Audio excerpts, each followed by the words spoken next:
Welcome to Indian Tech Icon Spotlight, where we shine a light on the brightest leaders in the world of technology who lead with impact. I'm Sheetal Acharya, and let's welcome on the spotlight our guest, Samarth Saxena, who is a dynamic leader driving large-scale enterprise transformations globally. Hi Samarth, welcome to our show, and it's really wonderful to have you with us today, and really looking forward for our conversation. Thank you, Sheetal. Thank you for having me, and thank you for coming over. Looking forward. So shall we start? Yes, absolutely. So Samarth, more than a decade in SAP. So from where it all started? Okay. If I go back to early days of my career, it all started way back in 2012. So I started my journey with a very small city called Kanpur in UP, back home in India. And there I started my training and learning of this SAP world, like what technologies I had all the training with one of my gurus, I call him, and I'm still in touch with him. I got acquainted to SAP world, as you know, now I understand how big of an ocean it is, but that was my starting point. There, I started doing the data migrations. I started learning the concepts of what data is, what data migration is. And because I was not from a computer science background, it was a fairly new world to me. Then the journey progressed. I moved on to different cities. I worked in Hyderabad, I worked in Bengaluru, I worked in Pune, and then I moved to Canada. So that's how it's been a long journey. And right now I've been, got the pleasure to work with various reputed organizations in Canada also, and currently working with Entity Data Canada. So could you share a bit about your current role, what your day-to-day responsibilities are? Yeah, sure. I am primarily responsible as a Western Canada lead for data conversion and data migration practice. So in SAP world, there are a lot of modules. So I am primarily heading the data side of the house. So data and analytics are very closely integrated, very important, fundamental backbone of this IT world, I should say. So I am leading and spearheading the digital transformation programs, specifically SAP S/4HANA transformations these days. And that's my primary goal from the delivery oversight perspective. I also engage myself in the go-to-market engagements. So, for example, doing the RFPs, looking for new alliances, strategic initiatives, those kind of work is also part of my profile. So, yeah, that's pretty much. So, Samarth, for any project, data is the most complex part.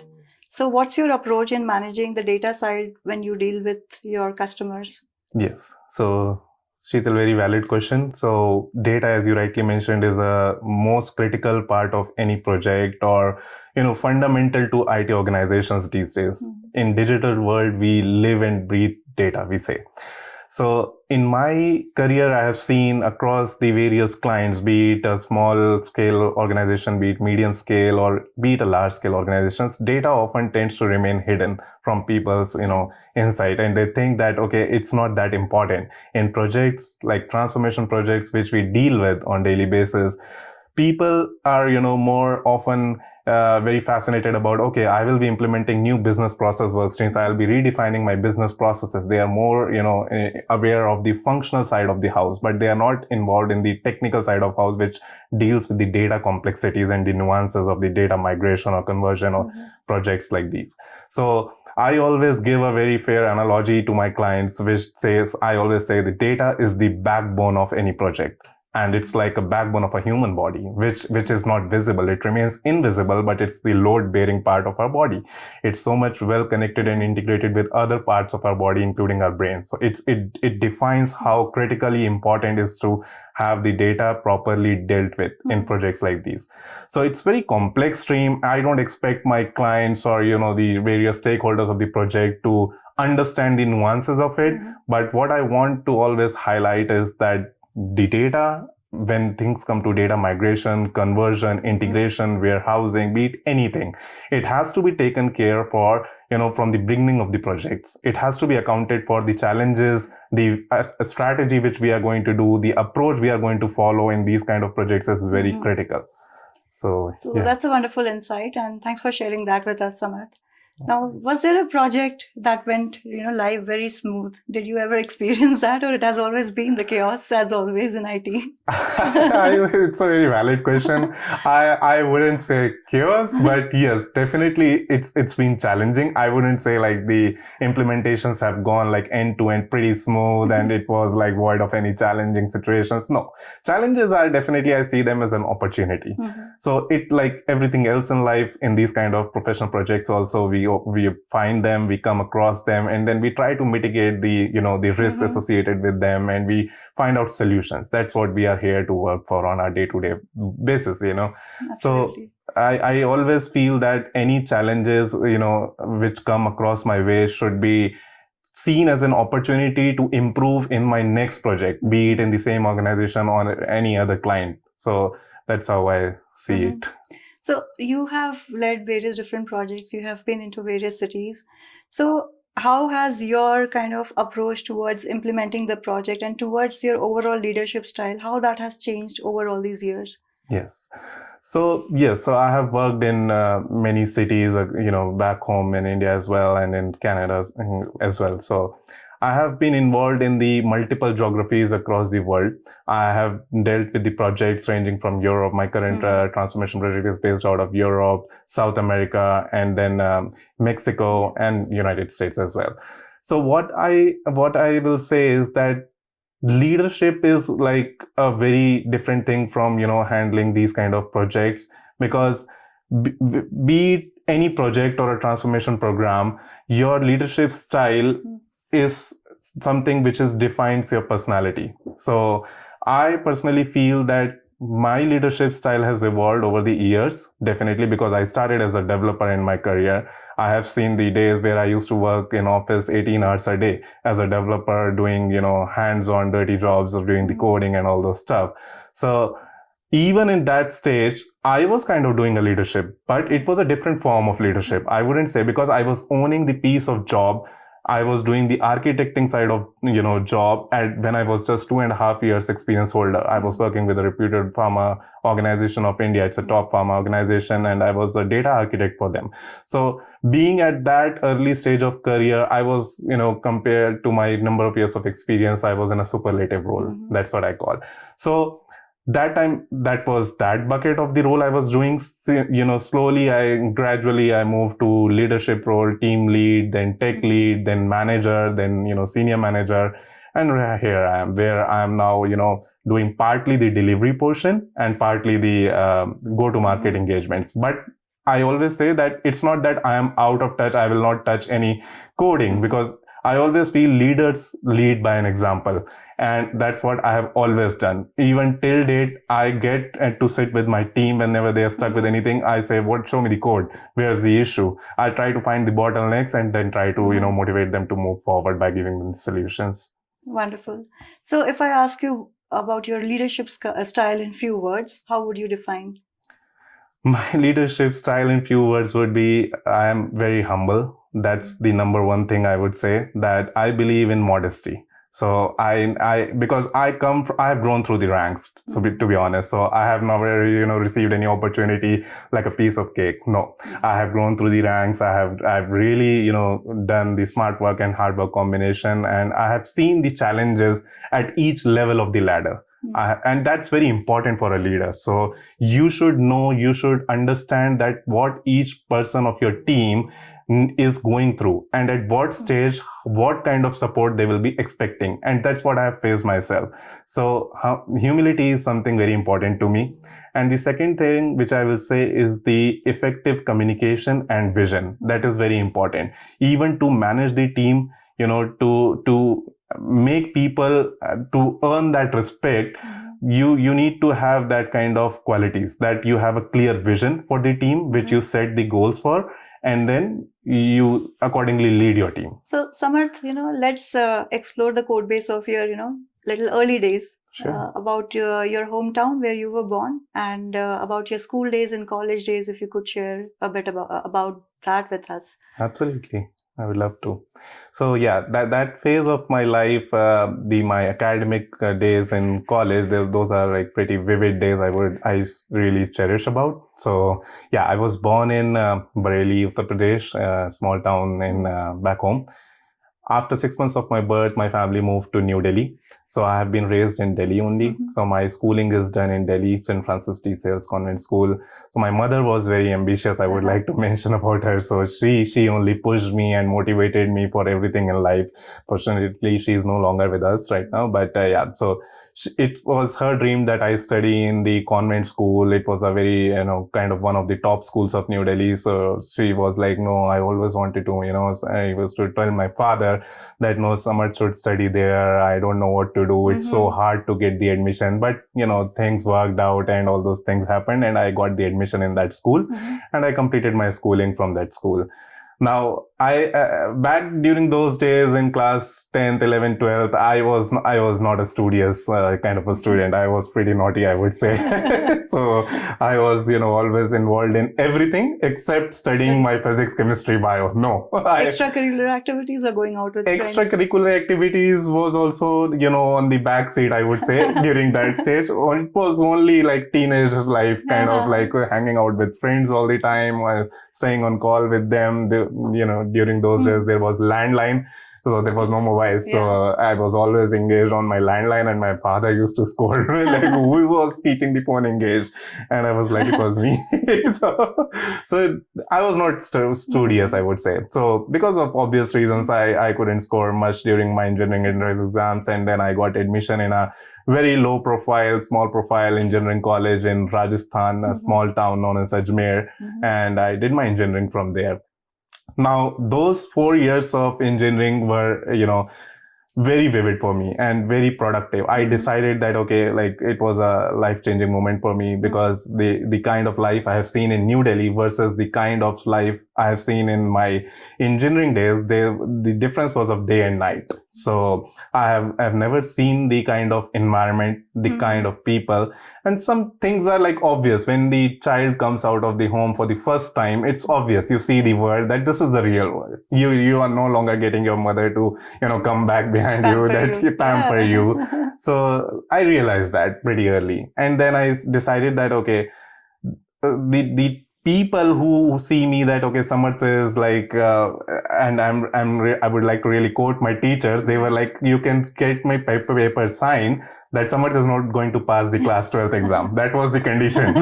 my teachers had no belief on me. My family had a lot of, distrust things that, okay, he's not going to pass, what he will do, this, that. I was at that level at once upon a time in my life.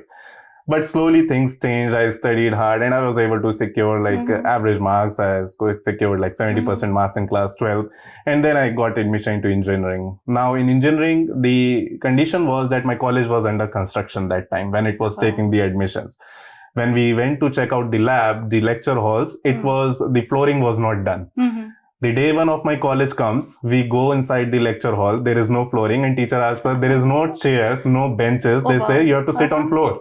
Like, really? Yes. And I was like shocked. It was a culture shock for me because I have never seen, I was coming from a convent school and I felt myself privileged back home in New Delhi because I have never seen like this. I felt that was the normal life.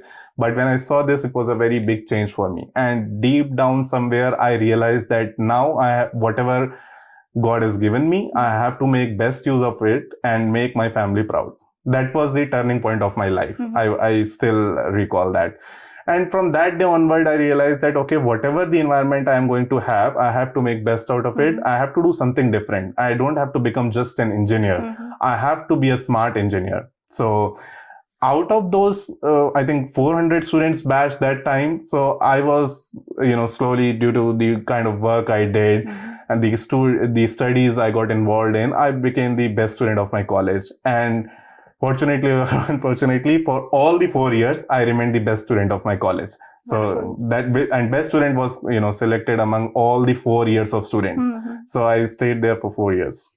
So the condition was sometimes very difficult. It was like, even to drink the water, a glass of water, we had to walk 2 kilometers, reach the nearby ladies' hospital, and there were those mud baskets where the water used to keep, and then drink the water and come back. You cannot fill your water bottle and you cannot come back. So they didn't allow that. So there was nobody to complain to, nothing, so very challenging and harsh conditions. And I always feel that, being a very spiritual person, I always feel that God has subjected me to those conditions.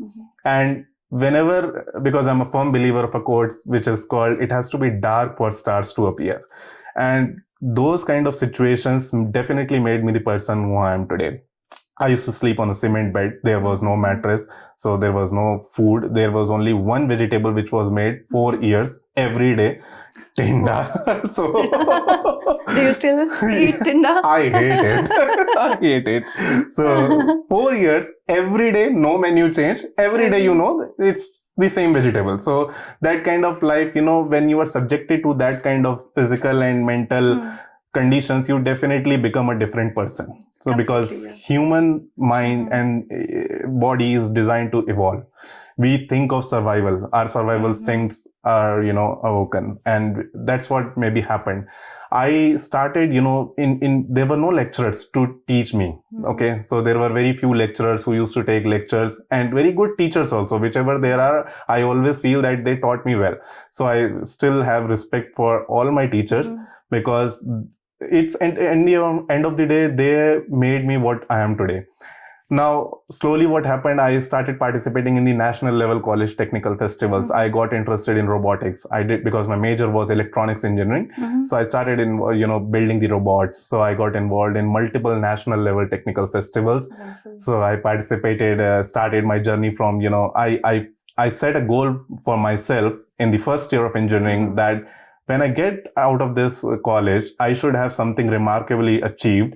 And that was the Asia's largest technical festival, which used to happen at IIT Bombay. The name was Tech Fest. So I said that in my first year, I decided that one day I have to win the Tech Fest and I have to leave everyone behind to prove myself. I set that goal for myself, but that was a really, really big goal for someone who is studying in such a, basic college. So, but I decided that I will make it truth. Slowly, small wins in life, I always feel are very important. So that's how I set my, milestone goals that, okay, in first year, I will visit this college. Second year, I will visit this. And then slowly I started representing my college at national level technical festivals at many institutes, Vellore Institute of Technology, JCRC Jaipur, and then IIT Guwahati. So I secured second position in IIT Guwahati when I was in third year. Now, the fourth year came and the IIT Bombay came. Now it was a big deal because it's an international technical festival. It's no small deal. All the IITs and NITs of India are participating, and all the top colleges of Asia are coming to, bring their robot, and then, they have solved the same problem which you are working on.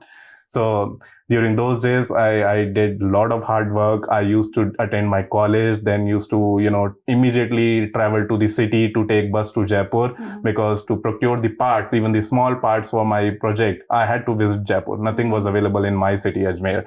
So there was a 2-hour journey. Then I used to reach Jaipur at 8 p.m. in night, then used to meet the vendor, do discussions with my project. I had a project guide in Jaipur. So I used to meet him, do the discussions, take my bus back to Ajmer in 1 a.m. or 2 a.m. in night, reach back Ajmer in my hostel around 5 a.m. and then go back to attend my college at 8 a.m. So that was the kind of life I lived for around 6 months.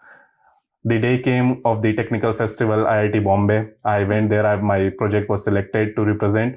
I went there.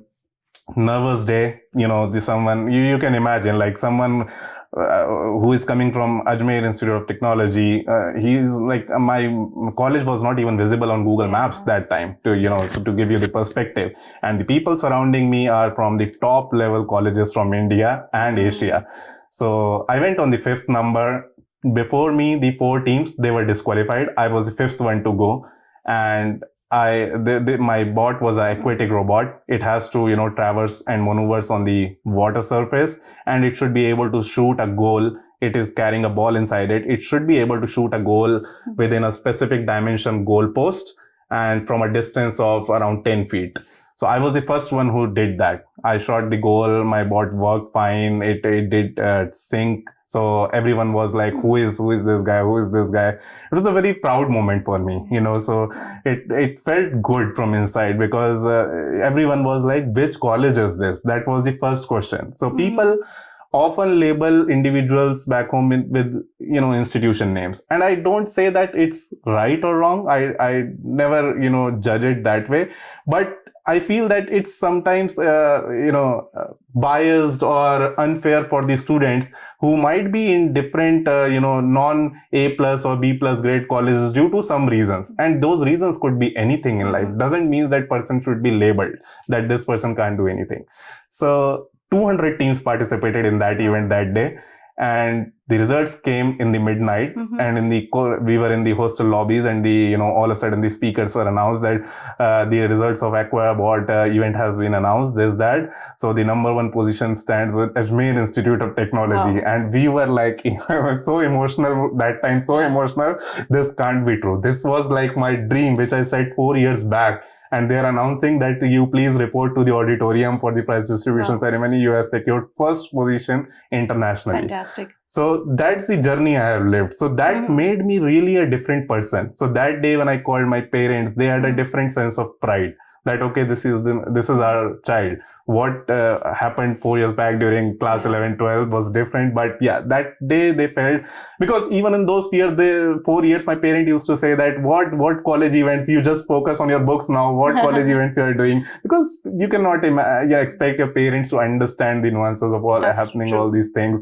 So that day when I told them I'm at IIT Bombay, I have secured first position internationally, they were really, really happy and on cloud 9. So that was like my very big milestone in my personal life. I always consider that motivated me that, okay, Samarth, the life is big. You have done this, and you have left behind all the IITians. There were 7 IITs participating. You have left behind all NITs of India, and you are still the number one. So you can still do a lot of things in life, good things in life. So that's what motivated me, that okay, now I will continue my life with similar very focused approach, that okay, it's not about labeling anyone, it's not about your educational institute. It definitely gives you an edge if you are coming out from a top institute, but definitely does not leaves you behind. You can always come forward in life.